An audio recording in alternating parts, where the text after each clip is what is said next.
दोस्तों नमस्कार। अष्टावक्र महागीता ओशो पार्ट 3 आपने 2 पार्ट हमारे चैनल पर देख लिए हैं। अगर आपको समझ में नहीं आ रहा तो हमने सरल भाषा में इसी वीडियो को ITYT न्यूज़ पर भी डाला हुआ है, तो चैनल को सब्सक्राइब कर लें। आप सबका धन्यवाद। शुरू करते हैं। ना अहम देवी दो जीवो नाम अहम चित्त जीवो नाम अहम चित्त अहमे में बंद अवो भवन कलह विचित्र त्रातिम म अनंत महाबोध सित समते म अनंत महाबोधो चावते परिस्थिति अभाग्या जीव वर्णी जो जगत पोतो स्वरा अनंत महाबोधो आश्चर्यम जीव विजय उद्यति गति खेलती प्रणति स्वभावतः। अष्टावक्र गीता एक ऐसी महाज्ञान है जिसको समझ गए तो ज्ञान और ज्ञान में बड़ा भेद है। एक तो ज्ञान है जो बांझ होता है, सो कहते हैं, जिसमें फल नहीं लगते ना फूल लगते हैं। एक ज्ञान है जिसमें मुक्ति के फल लगते हैं, सच्चिदानंद के फूल लगते हैं, फल लगते हैं, सुगंध उठती है समाधि की, फल लगते हैं, सुगंध उठती है समाधि की। जिस ज्ञान में समाधि की सुगंध ना उठे उसे थोथा और व्यर्थ जानना। मैं हूँ योगी, जिससे जितनी जल्दी छुटकारा हो जाए उतना, क्योंकि मुक्ति के मार्ग में यह बाधा बनेगा। मुक्ति के मार्ग में जो साधक नहीं है वही बाधक हो जाता है। धन भी इतनी बड़ी बाधा नहीं है जितनी बड़ी बाधा थोथा ज्ञान हो जाता है। धन इसलिए बाधा नहीं कि धन से कोई साधन ही नहीं बनता, धन से कोई साधन साथ नहीं मिलता। मोक्ष की तरफ जाने में धन के कारण बाधा नहीं हो सकती। मोक्ष की तरफ जाने में ज्ञान साधन है। इसलिए अगर गलत ज्ञान हो, मिथ्या ज्ञान हो तो बाधा आ जाएगी, बाधा हो जाएगी। संसार उतनी बड़ी रुकावट नहीं है जितने शब्दों और शास्त्रों से मिला हुआ है। सो कहते हैं संग्रहित ज्ञान रुकावट हो जाता है। मैंने सुना है, पुरानी कथा है कि अवंतिका नगर के बाहर शिप्रा नदी के पार एक महापंडित रहता था। उसके दूर दूर तक ख्याति थी। वह रोज शिप्रा को पार करके नदी पार करता था। नगर के एक बड़े सेठ को कथा सुनाने जाता था, धर्म कथा। एक दिन बहुत चौंका जब वो नाव के शिप्रा पार कर रहा था। नाव से एक घड़ियाल ने सिर बाहर निकाला, कहा, पंडित जी मेरी भी उम्र हो गई है। मगर मगरमच्छ ने कहा, मुझे भी कुछ ज्ञान आते जाते दे दिया करें, और मुफ्त नहीं मांगता हूँ। घड़ियाल ने अपने मुंह में दबा हुआ एक हीरो का हार दिखाया। पंडित तो भूल गया। जिस वर्णिक को सुनाने कथा जाता उससे कहा कि पहले तुझे सुनाएंगे। रोज पंडित घड़ियाल को कथा सुनाने लगा और रोज घड़ियाल उसे कभी हीरे, कभी मोती, कभी माणिक के हार देने लगा। Video sponsor by Dwarkadhish electric and power tool, सह प्रायोजक टाटा स्टील एंड जियो। दोस्तों चैनल को सब्सक्राइब करने के लिए आप सबका धन्यवाद। कुछ दिनों बाद घड़ियाल ने कहा कि पंडित जी अब मेरी उम्र पूरी होने के करीब है, मुझे त्रिवेणी तक छोड़ आएं, एक पूरा मटका भर के हीरा जवाहरात दूंगा। पंडित उसे लेकर त्रिवेणी गया और जब घड़ियाल को उसने त्रिवेणी में छोड़ दिया और अपना मटका भरा हुआ ले लिया तो ठीक देख लिया मटके के किनारे जवाहरात सब है। विदा होने लगा तो घड़ियाल उसे देखकर हंसने लगा। उस पंडित ने पूछा, हंसते हो क्या कारण है? उसने कहा, मैं कुछ न कहूँगा। मनोहर नाम के धोबी गधे से अवंतिका में पूछ लेना, धोबी के गधे से।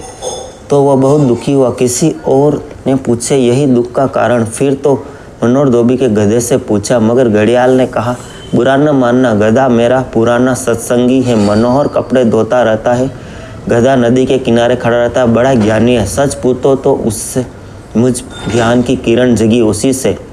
पंडित वापस लौटा, बड़ा उदास था। गधे से पूछे, लेकिन चैन मुश्किल हो गई।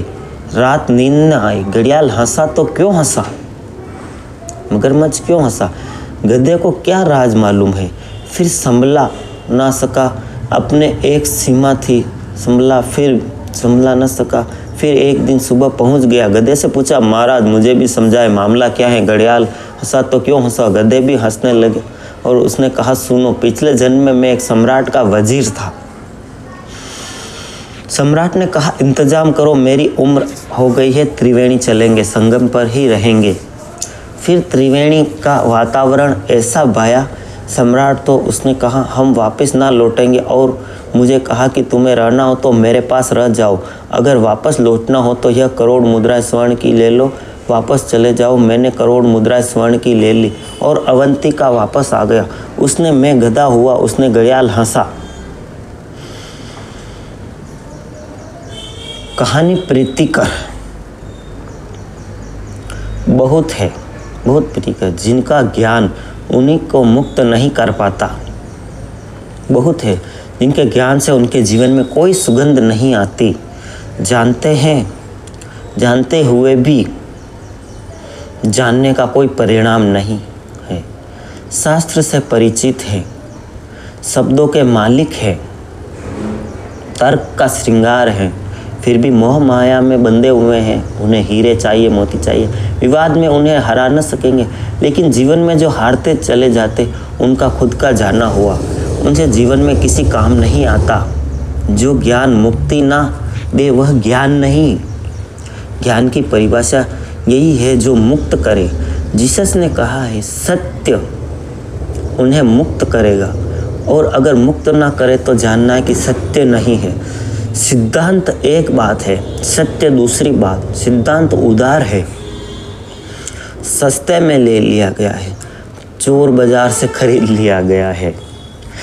जैसे इसको मैं यूँ समझाता हूँ आपको, जैसे कि आपने कोई अच्छा सा एप्पल या उससे भी महंगा कोई फ़ोन या लैपटॉप आपने खरीद लिया है। अब उस लैपटॉप को आपने पैसे देकर खरीद लिया है, थोड़ा बहुत पढ़ लिया है कि ऐसे लैपटॉप चलाते हैं, आपको चलाना नहीं आता, बस आप उसे गेम की तरह बटन दबाते हैं। तो क्या मतलब है उस लैपटॉप का? समझ गए हो तो एक छोटा सा कमेंट कर दो। मुफ्त पा गए हैं, वही राह पर मिल गया। ज्ञान अर्जित नहीं किया, सत्य अर्जित करना होता है। जीवन की जो आहुति चढ़ाता है वही सत्य को उपलब्ध होता है। जीवन को जो यज्ञ मानता है वही सत्य को उपलब्ध होता है। सत्य मिलता है, स्वयं के श्रम में सत्य मिलता है। गौतम बुद्ध एक महासम्राट थे, महाज्ञानी, कोई कमी नहीं थी, राजा थे, धन था, दौलत थी, प्रतिष्ठा थी। एक जवान हुए और उनका एक सुंदर पत्नी, एक सुंदर सा प्यारा सा छोटा सा बच्चा था। फिर भी सत्य को प्राप्त करने के लिए वो एक फ़कीर बन गए और गांव-गांव, जंगल भटके। मतलब ये महल, ये रुपए, पैसे, यह माया से कुछ बड़ा ही है आत्मज्ञान, सत्य। श्रम के सत्य मिलता है बोझ से, दूसरा सत्य नहीं देख सकता। एक बात है, जितने गहरे तुम संभाल के रख लो उतना हितकर है। सत्य तुम्हें पाना होगा, कोई जगत में तुम्हें सत्य दे नहीं सकता। जब तक तुम यह भरोसा किए बैठे हो कि कोई दे देगा, तुम भटकोगे। जब तक सावधान रहना है, तुम नौ के धोबे के गधे ना हो जाओ।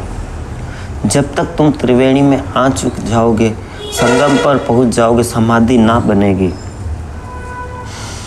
बार बार घर के करीब आ जाओगे और फिर भटक जाओगे। सूफी फ़कीर औरत गुजरती थी एक रास्ते से। उसने कबीर हसन को एक मस्जिद के सामने हाथ जोड़ देखा और वह ज़ोर से फ़कीर हसन पर कहा हे प्रभु द्वार खोलो, हे प्रभु द्वार खोलो, कृपया मुझ दीनहीन पर अनुकंपा करो और द्वार खोलो। हसन की आंखों में आंसू बह रहे थे। राबिया वहाँ से निकलती थी, खड़ी हो गई, हंसने लगी। उसने कहा, भाई मेरे आँख तो खोलो। बोलो, जरा देखो द्वार बंद कहाँ है, खुला ही है, जरा देखो ये द्वार खुला है। हसन ने शास्त्रों में पढ़ा होगा जीसस का वचन, पूछा और मिलो, खटखटाओ और खुलेगा। शास्त्र से पढ़ा था, चीखो पुकारो, हाँ तुम्हारी पुकार हो तो परमात्मा का द्वार खुलेगा। यह राबिया शास्त्र पढ़ी हुई नहीं, उसने देखा कि द्वार परमात्मा का कभी बंद है ही नहीं। वो कहने लगी, भाई मेरी आँख से देखो, शोरगुल मचा रहे हो, द्वार कब बंद था? परमात्मा का द्वार हमेशा खुला ही है, अपनी आँख चाहिए। Video sponsor Dwarkadhish electric and power tools, all type of spare, Changedi road, Fatehnagar, ward 14। मैं हूँ योगी। अपनी आँख चाहिए। यहाँ सब उदार आँखों से जी रहे हैं। साधारण जीवन में उदार आँख से जिया जा सकता है, लेकिन हम उन अनंत यात्राओं पर उदार आंखें लेकर चल पड़े। एक आदमी था, बूढ़ा हो गया, उसकी आंखें चली गई। चिकित्सकों ने कहा आंखें ठीक हो सकती, ऑपरेशन करवाना होगा, 3 महीने विश्राम करना। उस बूढ़े ने कहा, सार क्या 80 साल का तो हो गया हूँ, फिर आंखें मेरे घर की कमी क्या है? 8 मेरे लड़के हैं, बहुएं हैं, उनकी आंखें हैं, 34 आंखें मेरे घर में हैं। 2 आंखें नहीं हो तो क्या फ़र्क पड़ता है? दलित तो जस्ती है, लड़के की आंखें, बहुओं की आंखें, पत्नी की आंखें, 34 आंखें, घर में 9, 36, 34 में क्या फ़र्क पड़ता है? 2 आंख का कम हो जाने से क्या बिगड़ता है? इतना तो सहारे हैं, नहीं तो राजी नहीं हुआ ऑपरेशन को। और ते उसी रात घर में आग लग गई, 34 आंखें बाहर निकल गई। बूढ़ा, अंधा बूढ़ा टटोलता रहा, आग में झुलसता रहा, चीखता चिल्लाता रह गया। लड़के भाग गए, पत्नी भाग गई, बहुएं भाग गई। जब घर में आग लगी हो तो याद कैसे रह जाती किसी और की। बाहर जाके सब सोचने लगे, अब क्या करें, बूढ़े पिता को कैसे बचाएं। लेकिन जब आग लगी तो आंखें अपने पैरों को लेकर भाग गई। दूसरे की याद कहाँ? ऐसे संकट के क्षण में समय कहाँ, सुविधा कहाँ कि दूसरों की याद करें। दूसरे तो सुविधा में, समय तो हम सोच पाते। जब अपने प्राणों पर बनिया तो कौन किसकी सोचता है। वो बूढ़ा चीखने चिल्लाने लगा। अब उसे याद आई कि मैंने बड़ा गलत तर्क दिया, आँख होती तो समय पर काम आ जाती। इस जीवन के भवन में आग लगी है, हम यहाँ रोज जल रहे हैं। यहाँ अपने ही आँख काम आएगी, यहाँ दूसरों की आँख काम नहीं आ सकती। फिर बाहर की दुनिया में तो शायद दूसरों की आँख काम भी आ जाए, लेकिन भीतर की दुनिया में दूसरों को प्रवेश नहीं। यही तो तुम नितांत अकेले हो, यहाँ तुम कोई कभी नहीं तो कभी कोई जा सकता है। तुम्हारे अंतर में तुम्हारी अतिरिक्त कोई नहीं है, यही आँख होगी। इसलिए मैं कहता हूँ ज्ञान और ज्ञान में भेद है। जनक जो हुआ असली ज्ञान है, जनक को जो हुआ वह असली ज्ञान है। वो पंडित नहीं है, वो प्रज्ञा की अभिव्यक्ति है। जल गया दिया, दीपक जल गया। सूफी कहानी कहते हैं, एक सूफी कहते हैं, एक युवा सत्य की खोजी ने अपने गुरु से कहा कि मैं क्या करूं, कैसे हो मेरा मन शांत, कैसे हो आत्मज्ञान, कैसे मिटे यह अंधकार, मेरे भीतर कैसे कटे मेरी मूर्छा का जाल, मुझे कुछ राह सुझाओ गुरु। थोड़ी देर अपनी तरफ देखता रहा, फिर पास में अपने सूफियों को एक किताब में डूब गया। तब वह लगा डुबकी, मन शांत, यह युवा तन मन से पढ़ने लगा। तो कुछ बाद में आया कि अपने कहा कि पढ़ता हूँ तो डूब जाता हूँ, रस विभोर हो जाता हूँ। संतों की वाणी जब मेरे पास गूंजने लगती है तो मैं किसी और लोक में हो जाता हूँ। बड़े दिए जल जाते हैं, बड़े कमल खिल जाते हैं, मगर फिर किताब बंद और सब बंद। फिर कमल जाते हैं, बुझ जाते हैं, वही फिर मेरा पुराना अंधेरा।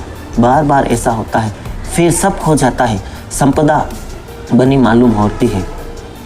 गुरु हंसने लगा, उसने मुझे सुना। 2 यात्री तीर्थ यात्रा को गए। एक के पास लालटेन थी, दूसरे के पास लालटेन नहीं थी।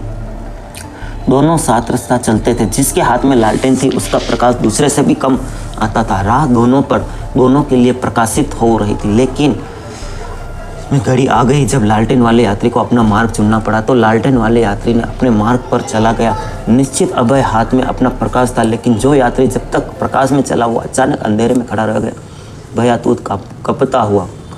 ठीक ऐसी ही अवस्था शास्त्र के साथ होती है। गुरु ने कहा है, जब तुम शास्त्र को पढ़ते हो तो दूसरों के प्रकाश में थोड़े दूर चले जाते हो, थोड़ी देर चले जाते हो, दूसरों के प्रकाश में साफ दिखाई पड़ता है, फिर दूसरों के प्रकाश में सदा के लिए तुम्हारा नहीं हो सकता, चाहे जुदा हो। शास्त्र एक मार्ग पर चला जाता है, एक मार्ग खड़े रह जाता है। सत्संग में बहुत हमारे भीतर भी दिया जाता है, मगर वह तुम्हारा दिया नहीं है। सब Dwarkadhish electric and power tools, all type of spare, fridge, AC spare, RO spare, electric spare,